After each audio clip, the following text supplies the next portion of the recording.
You've heard of Dumbledore, right? But have you heard of the Metaphysician? Ah, yes.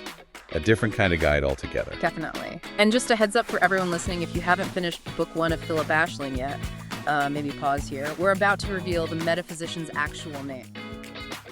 Get ready to embark on lucid journeys. Explore the Phillip Aisling multiverse. All right, so welcome everyone to this deep dive. And today we're going to be talking about something pretty wild. Yeah. We're going to be jumping headfirst into Phillip Aisling's multiverse. Have you ever had that feeling that, like, maybe what we experience day to day, maybe that isn't the only show in town? Yeah. Like, there could be, like entire worlds, whole other realities kind of humming just beneath the surface of what we use. You've heard of Dumbledore, right? But have you heard of the Metaphysician? Ah, yes. A different kind of guide altogether. Definitely. And just a heads up for everyone listening, if you haven't finished book 1 of Phillip Aisling yet, maybe pause here. We're about to reveal the Metaphysician's actual name. Right. It's Gaius. So, yeah. Spoiler alert, done. Okay, good. So, fantasy worlds are full of these mentor figures, often guiding heroes from, well, hidden realities, dream mentors almost. Exactly. They pop up in so many stories. And today, for this deep dive, we're looking at 2 big ones. Obviously, Albus Dumbledore from Harry Potter, everyone knows him. The quintessential wise old wizard headmaster. And then we have Dreamer Gaius, who goes by the Metaphysician, mentoring Phillip Aisling, but mostly within dreams. Both definitely fit that meeting the mentor moment. They see the potential, they open the door to a new reality for the hero. For Harry, it's, the whole magical world hiding in plain sight. And for Philip, it's this vast landscape of lucid dreaming, of metaphysics, consciousness itself, really. But how they guide their whole philosophy. Right. It's fascinatingly different. It goes way beyond just, like, different types of magic. Oh, absolutely. That's what we want to dig into, how Gaius's approach, all about internal work, choice, dream awareness, how that stacks up against Dumbledore's role. He's running an institution, Hogwarts. It's structured. There are rules. It's very external versus internal in a way. Precisely. Dumbledore's world reflects that order, while the metaphysician's dreamscape is fluid, reflecting potential.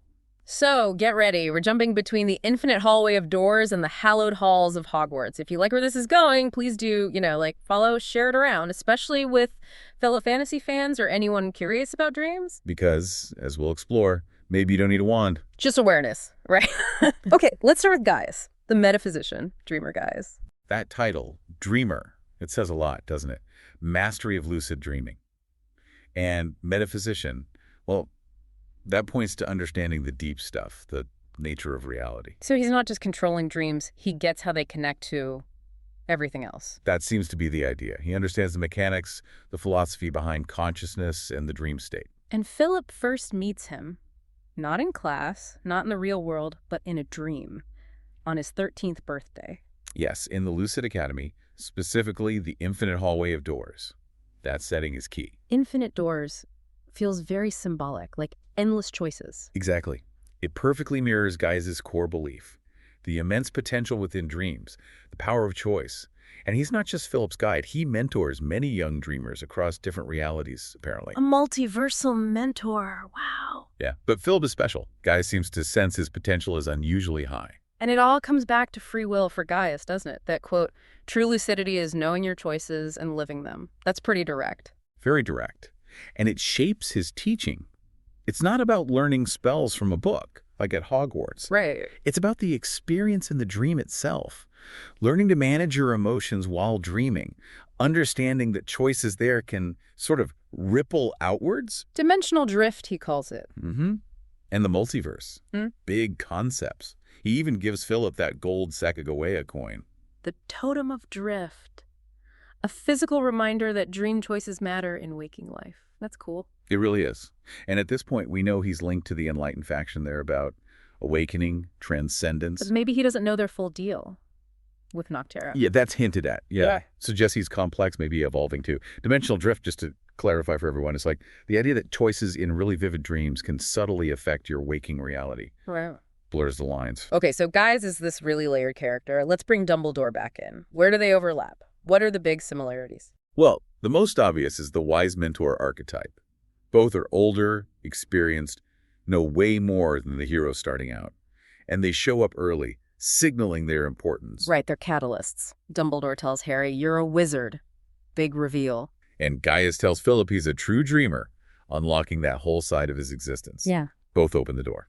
And they both push their students towards self-discovery, but maybe in different ways. Dumbledore can be pretty cryptic. He can. Lots of hints, letting Harry figure things out. Gaius, though, he seems even more indirect, using metaphors, dream symbols, philosophical questions. Makes sense, given the dream setting. It forces Philip to interpret, to look inward. Exactly. And neither is perfect, right? Yeah. They have baggage. Right. We know Dumbledore's history with his sister, Ariana, the regrets there. Does Gaius have similar shadows? You mentioned his faction ties. Yes, the links to the Luminous Assemblage or the Enlightened faction hint at a complex past. Maybe choices made, allegiances shifted. There's this suggestion he might have experimented with merging realities once. Yeah, possibly causing instability. It suggests past actions, maybe mistakes, that shape how he mentors now. Perhaps why he's so focused on careful, conscious choice. So, respected figures, but not infallible. Makes them more real somehow. Definitely. The hero has to learn to think for themselves, too, not just blindly follow. Okay, let's pivot to the differences. We've touched on them, but let's really lay them out. Setting is a huge one. Huge. Dumbledore is the headmaster of Hogwarts. A physical place, ancient castle, established rules, faculty. It's an institution. Tangible, grounded, even within a magical world. Right. But Gaius, he appears inside Philip's dreamscape. The infinite hallway, the lucid academy, it's mental territory. Internal landscape. And that changes everything about how they teach, doesn't it? Completely. Dumbledore lectures, delegates, works within that school system. Guidance comes through, formal meetings or planned interventions. Well, Gaius is right there in the dream, guiding Philip through the experience itself, teaching emotional control during the dream, focusing on the choices Philip makes right then and there. It's incredibly direct, personal, and experiential, all happening internally. Then there's philosophy, Dumbledore's world. It has prophecy, destiny. Harry is the chosen one. There's a sense of a path laid out, even if Dumbledore tries to guide Harry wisely along it. But Gaius seems all about pure free will. No destiny, just potential. Exactly. He emphasizes the infinite possibilities for every dreamer, how their choices sculpt their path. Remember that quote again. Your awareness is like a beam of light. Where you go next depends on the choices you make. Puts all the power, the agency, on Philip.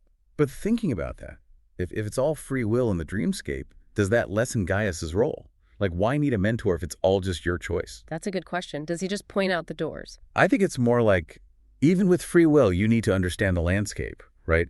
Gaius doesn't make the choices for Philip.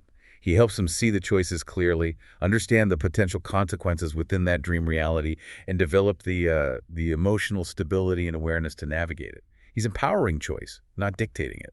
Okay, that makes sense. He provides the map reading skills, not the destination. Something like that. And this difference flows right into their power source, or what they teach. Dumbledore teaches spells, potions, charms, the rules of external magic. Wands, incantations. Right. His power is mastery of that system. Gaius teaches lucid dreaming itself, dimensional drift, the metaphysics of consciousness. He's giving Philip tools to understand and shape his internal reality, and he stresses it starts with emotional regulation, not a magic wand. Exactly. Power through inner awareness, not external objects. Let's get into a bit more detail on Gaius then. Warm but sharp eyes, tall, lean, simple robes. He sounds thoughtful. Dignified, yeah. And his personality. Wise, humble, very patient, obviously highly intelligent. But his knowledge isn't just from books, it's from direct experience in countless dream realms. That gives him a different kind of authority. And his connection with Philip, you said it's special. Not just one student among many. It seems that way. Gaius senses Philip's choices could ripple out, affect things on a multiversal scale. Wow, no pressure, Philip. Right. It adds this layer of significance to their whole dynamic. But how does that multiversal awareness affect how he actually teaches Philip day to day, or dream to dream? Does he treat him differently because of it? Like push him harder or hold back more? That's a great point. From what we see, Gaius seems to balance it. He's aware of the bigger picture, the potential stakes, but his actual teaching focuses on Philip's current needs, his personal journey. The multiversal stuff probably informs the kind of lessons, making sure Philip develops the right skills, but it doesn't seem to overshadow the personal connection. And he's respected by this elder council for teaching dimensional drift. Yes, highly respected for that expertise. Yeah. But his methods are seen as a bit unconventional, maybe risky by the more traditional dreamers. has a little friction there. Always good to have some institutional friction. And his core abilities. Well, lucid dream mastery is number one, starting with that emotional control. Then dimensional drift, understanding the dream-waking connection. Interesting. And assemblage point manipulation. Okay, so bringing it all together, Dumbledore versus Gaius. What's the bottom line? I think that summary phrase we found nails it. Dumbledore may guide you to a school. The metaphysician guides you to yourself. Yeah, that really captures it. Dumbledore provides the external structure, the path through the institution. Gaius provides the tools for internal exploration, for navigating reality through your own awareness and choice. And that core idea, free will, conscious choice within the dreamscape, having real power. Yeah. That's the metaphysician's unique brand of mentorship. So, wrapping up this deep dive, it's clear we have two powerful mentors, both vital, but operating in fundamentally different ways. Dumbledore within the walls of magic, Gaius within the landscape of the mind. And Gaius really champions that inner journey, suggesting true power comes from self-awareness, from understanding your choices. Maybe next time we could compare their first tools. Harry's wand versus Philip's Nagwagan, that magical dream catcher. Ooh, I like that. Wand versus Dreamcatcher. That could definitely highlight the differences further. Sounds like a plan. But for now, maybe think about the guides in your own life, your own dreamscape, so to speak. What kind of mentorship clicks with you? And what choices are you making that shape your reality? Because remember, you don't need a wand, just awareness. So make sure you like, follow, share all that good stuff so you don't miss our next exploration into these incredible realms.